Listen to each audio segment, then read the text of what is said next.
Bem-vindos, gigantes bocós! Quem nunca assistiu uma animação e ficou com a sensação de que o amigo do protagonista era mais interessante que o protagonista? Ou pelo menos tão interessante quanto. Então aqui vai uma lista de 5 personagens de animação que mereciam seu filme próprio. E claro, antes, se você puder deixar o seu like e se inscrever no canal, agradeço muito. Um ótimo exemplo de um personagem coadjuvante que é bem profundo é o Mushu do Mulan. Você já vê que ele é bem elaborado quando ele não é só o amigo da Mulan, ele é o seu guardião. Isso já deixa as ações e as decisões que ele vai tomar no filme mais interessantes. Principalmente quando a história mostra que ele já teve essa missão antes, que ele já teve nessa situação antes e falhou. O que inclusive custou a vida do antigo protegido. Mas o mais interessante pra mim no Mushu, que torna ele um bom personagem para um filme próprio, é que ele não tá nesse filme só para complementar a história da Mulan. Ele tem os seus próprios interesses, seus próprios objetivos. Você vê que lá no começo do filme ele é um personagem egoísta que, para alcançar os objetivos, ele inclusive bola um plano que vai colocar a vida da Mulan em risco intencionalmente. E ao longo da história ele vai aprendendo e vai mudando. É mais ou menos como se ele tivesse o seu próprio arco narrativo. É quase como se o filme estivesse contando a história de 2 personagens paralelamente, não só contando a história da Mulan e ele tá aqui para complementar dela. E esse é um charme, uma complexidade que nem todo coadjuvante tem. É só demais, né? Outros 2 personagens, e esses brasileiros, que pra mim mereciam um filme próprio, são o Nico e o Pedro do filme Rio. Eu acho que eles têm 2 características bem legais que poderiam ser muito bem exploradas num filme próprio. A primeira é a relação entre eles, porque eles não têm aquela amizade típica de animação de só apoio e tapinha nas costas. Pelo menos pelo filme Rio, a gente vê que eles são personagens que não tem problema ali de debater, discutir, de bater de frente um com o outro. E essa dinâmica poderia funcionar bem para um filme ali de arco de aprendizado, né, conflitos entre eles que fariam os 2 personagens evoluir ao longo da história. E o segundo é que eles são 2 personagens que conhecem as ruas do Rio de Janeiro como se fosse a palma da mão.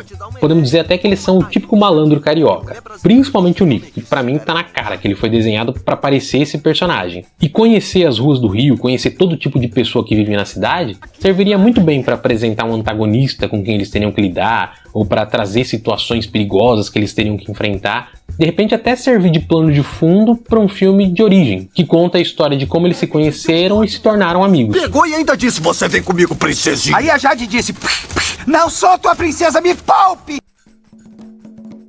Agora, de todos os personagens dessa lista, o mais fácil de imaginar uma história interessante é o gênio do Aladdin. O cara tem 3.000 anos de vida, pode realizar qualquer desejo e ainda tem um baita sonho de ser livre. Aposto que você rapidinho, em 5 minutos, consegue pensar em umas 10 premissas legais para um filme só dele. E aqui no caso eu tô falando do gênio do Aladdin da versão da Disney, que pra mim foi muito mal aproveitado. Um personagem com tantos poderes, tantas experiências, ser só o amigo que dá conselho e apoia o Aladdin o filme inteiro, pra mim foi um baita desperdício. Lógico que o filme, como o nome sugere, é sobre o Aladdin, mas o gênio sendo menos importante, sendo só o coadjuvante, ele ainda rouba a cena, e é impossível você não ficar pensando o que poderia ter sido feito dele. Eu já vi algumas outras versões dessa história que tentaram dar mais atenção pro gênio e que ficaram bem interessantes, ficaram bem legais. Só que tem um problema. Todas essas versões, apesar de tentarem dar uma história mais elaborada pro gênio, elas pecavam em uma coisa, que é exatamente o que eu falei. Nenhuma delas conseguiu fazer um gênio tão carismático e interessante quanto a versão da Disney. Se você conseguisse juntar o gênio da Disney, que é bem carismático, com algumas dessas histórias que me pareceram bem mais interessantes, podiam servir pelo menos de ponto de partida para fazer uma história muito legal sobre esse personagem. Eu desejo todos os meus sonhos. Tem sonho!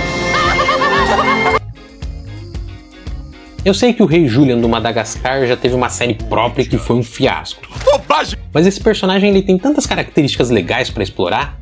Ele é soberbo, egoísta, talvez até inseguro, o que daria uma boa história de evolução, de aprendizado. Só que teria que ser num filme mais polido, uma história mais bem trabalhadinha, um trabalho de marketing melhor, porque se você já assistiu a série, você sabe que ali não teve cuidado e carinho nenhum, né? Foi só explorar um personagem popular para ganhar dinheiro. O legal é que o Rei Julian poderia ter um filme com os seus próprios coadjuvantes de alívio cômico, né? Que seriam o Maurice e o Morty. Eu, particularmente, se tivesse a oportunidade de aproveitar um personagem que ao mesmo tempo tem tantas falhas e é tão carismático, eu não perderia o tempo. Você viu isso? É hilário! Um bando de pato. Mas nenhum coadjuvante merece mais um filme solo do que o burro do Shrek. Ele tem tudo que os outros dessa lista têm e muito mais. Ele tem falhas, como por exemplo no início, onde ele se aproxima do Shrek, só porque ele acha que o ogro, por ser grandão, fortão, vai poder proteger ele. Ele parece ser um personagem bem vivido, com muitas experiências, o que tornaria aceitável ele ter uma vida de aventuras, cheias de inimigos, amigos, obstáculos e tal. Ele tem os seus próprios interesses pessoais, ficando bem longe de ser aquele coadjuvante padrãozão, que só dá tapinha nas costas e quando o herói tá no fundo do poço, ele vai lá pra levantar a moral dele. Você pode perceber que no filme, em vários momentos, ele briga, ele bate de frente com o Shrek, ou porque não concorda com alguma coisa, ou porque quer fazer algo diferente. Princesa, fiz metade do serviço, fico com a metade do prêmio. Agora me passa aquela pedra velha que parece com a tua cabeça. Que mostra que ele é sim um personagem com vontade própria. O que pra mim fica muito claro quando ele fala coisas do tipo: o Shrek sem mim não consegue fazer nada, você sabe como que ele é, ele precisa de mim. Que eu não acho que é só pra fazer graça, ou pro burro se iludir. Pra mim, na cabeça do burro, ele realmente é tão importante na história quanto o Shrek. Do ponto de vista dele, esse filme seria um filme de uma dupla, e não do Shrek e do seu coadjuvante. Tem gente que fala que um filme do burro sozinho poderia ficar meio bobinho, mas eu acho que não, porque apesar dele ser engraçado e meio atrapalhado, eu considero o burro um personagem bem maduro. Quando ele aceita, por exemplo, as patadas que o Shrek dá nele, eu não acho que é porque ele é burrinho e não entendeu. Pelo contrário, eu acho que ele é o personagem que entendeu a mensagem do filme. Ele se aceita do jeito que ele é e aceita o Shrek do jeito que ele é. Ele se vê como um burro falante que enche o saco dos outros e tudo bem, ele aceita ser assim. E ele aceita o Shrek como ele é, um ogro mal educado e bruto. Então é natural que um ogro seja grosseiro mesmo com quem ele gosta, mesmo com os amigos. Então ele não releva as patadas do Shrek porque ele não entendeu ou porque ele é bobinho, mas porque ele compreendeu que ele é daquele jeito, que isso faz parte numa relação, você aceitar o outro como ele é. Mas por dentro ainda é o mesmo ogro feioso, nojento, malvado, tá legal. asqueroso e fedorento de sempre. E você é o mesmo burro chato de sempre. Sou. Tudo isso pra mim é mais do que o suficiente pra mostrar que ele é um personagem bem complexo e que merecia sim um filme solo. O que aparentemente vai acontecer, né? Pelo menos no meio do ano passado eu ouvi falar alguma coisa de que estavam produzindo ou que queriam, acho que queriam produzir um filme dele sozinho. E sinceramente eu assino embaixo, acho muito merecido.